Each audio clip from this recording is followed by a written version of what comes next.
บริงเคนคุณจะถูกจดจำในฐานะคนขายเนื้อแห่งกาซาคุณจะถูกจดจำจาก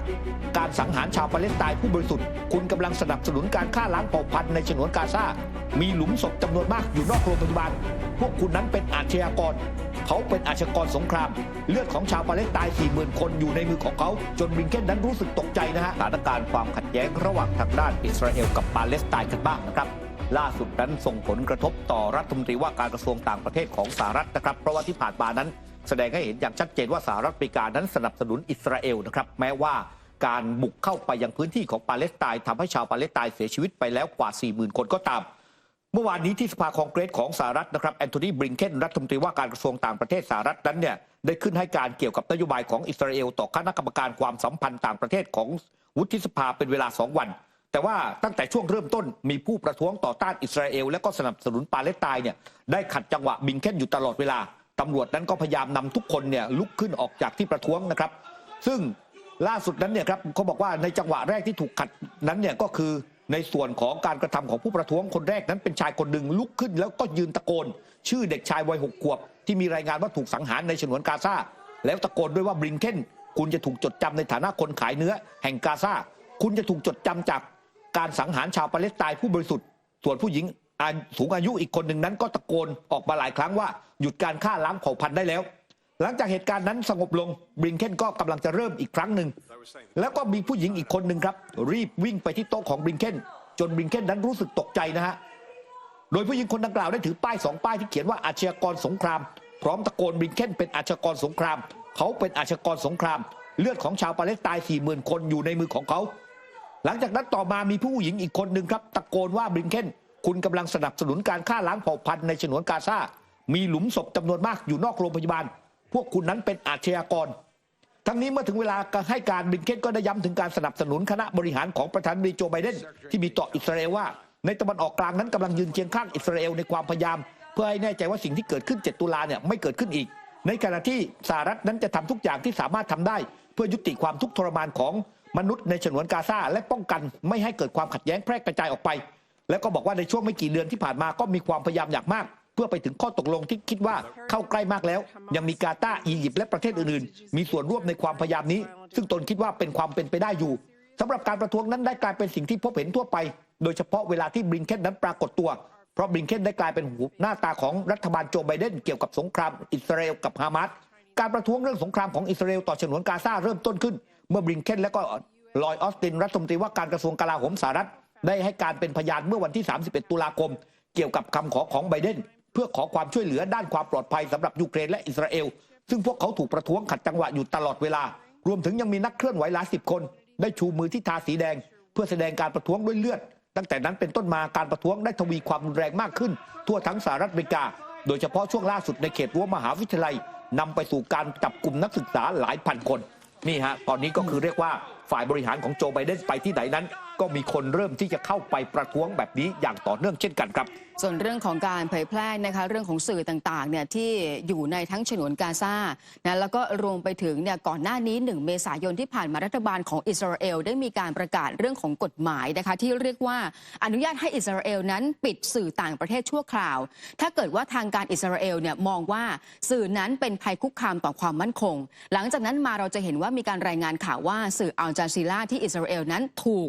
เรื่องของการสั่งห้ามออกอากาศล่าสุดนี้นะคะมีสำนักข่าว AP สำนักข่าวชื่อดังของสหรัฐอเมริกาออกแถลงการเนื่องจากว่าถูกเจ้าหน้าที่อิสราเอลนะแล้วก็มีจดหมายเนี่ยจากเจ้าหน้าที่กระทรวงกลาโหมได้ยึดอุปกรณ์ไม่ว่าจะเป็นขาตั้งกล้องไมโครโฟนอุปกรณ์ส่งสัญญาณแล้วก็บอกว่าสำนักข่าว AP ของสหรัฐอเมริกานั้นเป็นองค์กรเรื่องของการละเมิดกฎหมายสื่อใหม่ทำให้สำนักข่าว AP นะคะออกแถลงการประณามการกระทำของรัฐบาลอิสราเอลและก็ต้องการเรียกร้องให้ทางการอิสราเอลนั้นคืนทั้งอุปกรณ์รวมไปถึง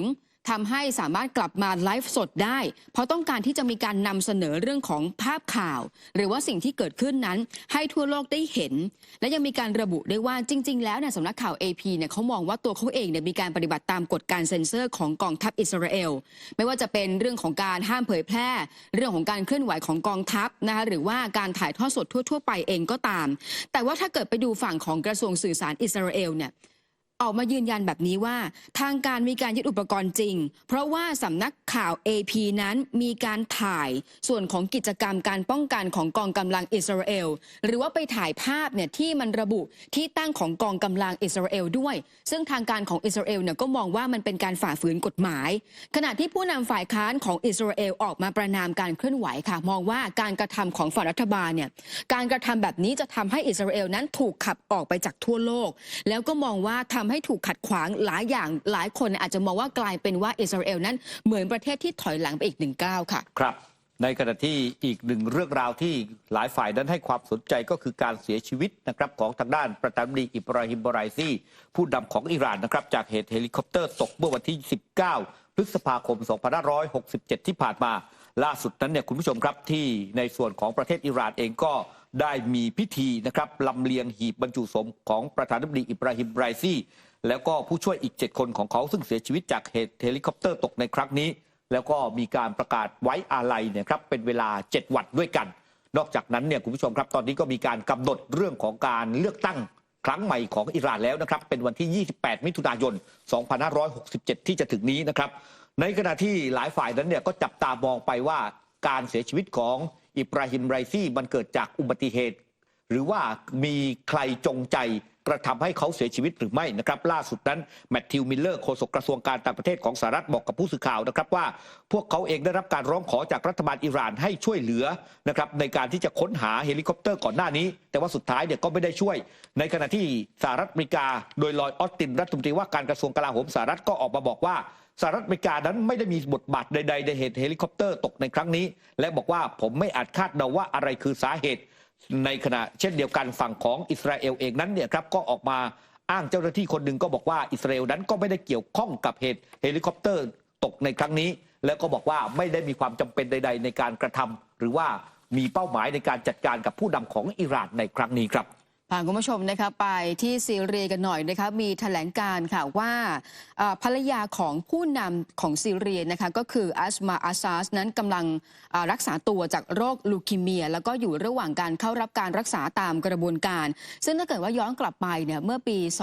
2562 ในครานั้นอัสมาอาซานเคยประกาศว่าเธอนั้นจะหายจากโรคมะเร็งเต้านมแล้วก็ต้องเข้ารับการรักษาหลายปีก็ทำให้สื่อเนี่ยอาจจะไม่ได้ค่อยพบเห็นเธอสักเท่าไหร่นะคะแม้ว่าเมื่อปีที่แล้วเพิ่งจะมีการเยือนต่างประเทศอย่างเป็นทางการครั้งแรกของเธอด้วยค่ะครับคุณผู้ชมครับไปดูอีกเรื่องหนึ่งอีกประเด็นหนึ่งนะครับที่เยอรมนีนะครับทางด้านไอริสที่ 13ซึ่งเป็นเจ้าชายแห่งรอยอายุ72 ปีนะครับถูกกล่าวหาว่าเป็นหนึ่งในแกนนำวางแผนโค่นล้มรัฐบาลเยอรมนีเพื่อที่ตัวเขานั้นจะได้ขึ้นเป็นประมุขแห่งรัฐโดยเขาถูกนำตัวขึ้นศาลความมั่นคงสูงในนครแฟรงก์เฟิร์ตเมื่อวันที่ 21 พฤษภาคมก็คือเมื่อวานนี้พร้อมกับจำเลยอีก 8 คนซึ่งรวมถึงอดีตผู้พิพากษาเบอร์กิส มันแซกซ์ วิงเคอร์มันผู้ที่จะได้เป็นรัฐมนตรีว่าการกระทรวงยุติธรรมหากแผนการนี้สำเร็จนะครับซึ่งเชื้อพระวงศ์ผู้นี้ต้องสงสัยว่าวางแผนโค่นล้มรัฐบาลเยอรมนีนะครับเพื่อที่จะทำให้ตัวเองนั้นเนี่ยกลับมามีอำนาจอีกครั้งหนึ่งจำเลยทั้ง 9 คนนั้นถูกตั้งข้อหาเป็นกบฏนะครับและเชื่อว่าวางแผนที่จะโค่นล้มรัฐบาลเพื่อฟื้นคืนจักรวรรดิเยอรมันในอดีตขึ้นมาใหม่โดยใช้ความรุนแรงด้วยการบุกยึดอาคารรัฐสภาแห่งชาติและลักพาตัวประธานาธิบดีแฟรงก์ วอลเตอร์ สไตน์ไมเวอร์คดีนี้มีจำเลยรวมทั้งสิ้น 27 คนถูกแยกไต่สวน 3 ศาลด้วยเหตุผลด้านการจัดการต่างๆโดยการไต่สวนในวันอังคารนับเป็นการเปิดการไต่สวนศาลที่ 2 จากทั้งหมด 3 ศาลในเมืองสตุตการ์ด แฟรงก์เฟิร์ตและก็มิวนิกใช้ผู้พิพากษาทั้งสิ้น 7 คนและมีการเบิกตัวพยานกว่า 2,602 คนด้วยกันและมีเจ้าหน้าที่รักษาความปลอดภัยระหว่างการไต่สวนเนี่ย45 นายรวมกันเป็นการไต่สวนคดีต่อต้านการก่อการร้ายครั้งใหญ่ที่สุดในประวัติศาสตร์ของเยอรมนียุคใหม่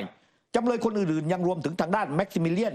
เอเดและรูดิเกอร์วอนสเปซคาร์เตอร์ผู้ถูกกล่าวหาว่าเกลียดชังสถาบันรัฐเยอรมันและระเบียบพื้นฐานของการปกครองระบอบประชาธิปไตยแผนการโค่นล้มรัฐบาลนี้ถูกค้นพบในปี 2565 โดยกลุ่มผู้ต้องสงสัยวางแผนตั้งแต่เดือนสิงหาคมปี 2564 ว่าจะแทนที่รัฐบาลปัจจุบันด้วยสภาที่มีลักษณะคล้ายคณะรัฐมนตรีที่เป็นปีกฝ่ายทหารและใช้เงินกับการสะสมอาวุธอุปกรณ์ต่างๆเกือบ 550,000 ดอลลาร์สหรัฐหรือว่าราว 20 ล้านบาทเพื่อก่อเหตุในครั้งนี้ครับมาร่วมสนับสนุนท็อปนิวส์นำเสนอความจริงได้แล้ววันนี้เพียงกดปุ่ม Super Thanks แล้วเลือกจำนวนเงินตามที่ต้องการได้เลยครับขอบคุณครับ